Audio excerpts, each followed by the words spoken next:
This is a review that'll be on my channel. Not even a review, but I can't put it on HIFI because at the end of my time with this item, something became non-functional. But it can be resolved by Kurawong, who's going to receive this next. I'm unable to do that. I could try, but I don't think anybody would be happy with me doing that. So I'm going to pass this on to him and let him go ahead and fix it. My impressions on this item, all of the controls have gone on, been over. Kurawong did his typical comprehensive review and how the controls work, and this is a great step up from the FiOX5 as far as being able to navigate a back button like on an Android, always be able to return to menu with a single push, volume rockers. It's got a button lock here.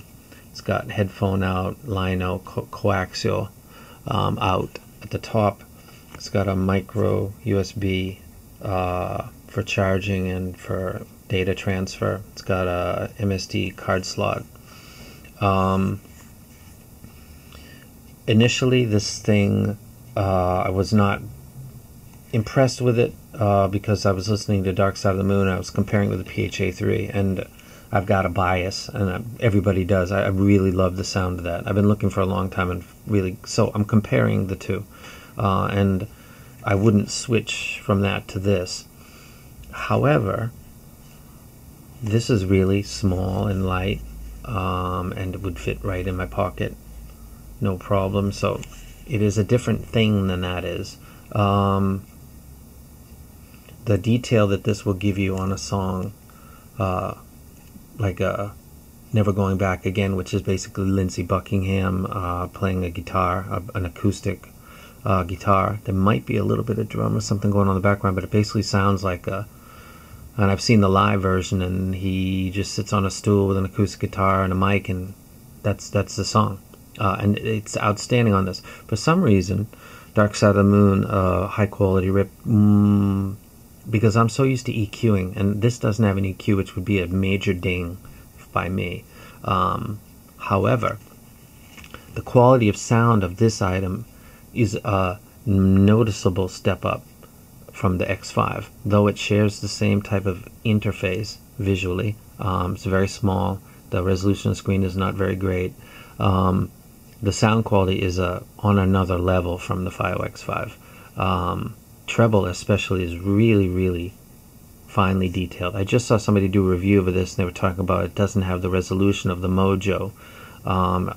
Yeah, I don't know, man. The decaying of acoustic guitar strings on an acoustic guitar that's being strummed and then plucked takes a good deal of resolution to make that not sound like, you know, notes, and it's instead sound like something that's you know, pulled, and then you can hear the note decay, and that takes a good DAC, and this does that well. So this is really nice. I'm not a DAP person, but this sounds as close to like something like a Mojo that's a DAP. It's got its own screen and interface that I know of, and a lot of people say that this pairs up well with the Mojo. That's not what I'm into. So but again, because I can't continue with this to the very end and give my impressions, I'm gonna go ahead and back out of doing a review that will be put on HIFI. Is this worth the money? I basically got a beta version of this. It's not fully equipped, and it's got its own little issue right now that is, you know, welcome to the business. Every company's got units that have issues, and sometimes they're small, and so I don't, that's not an issue to me at all. But I can't resolve it, so I can't do a review on an item because I can't give final thoughts on it because I can't listen to it right now in the way that I'd like to. So I appreciate Soundaware giving me the opportunity. I took care of it. This ring on here was caused by the cable being packaged on the top like this, and both of these will be sent to Kurawong. If they were to take the GUI and to polish it and add an EQ, that's what I would like. This would be a very, very nice item. I do like the button layout. I do like the sound. I really do like the detail. It's not bright. It's detail laden in the treble area. The mids they don't sound forward, and they're certainly not scooped. Like DACs on a graph are basically like this, and then they have precipitous drops around 20 or past, and then in the sub audible region. So they should be flat, but they've got nuances depending on how they're used with the amplification stage and other things. This sounds very, very nice.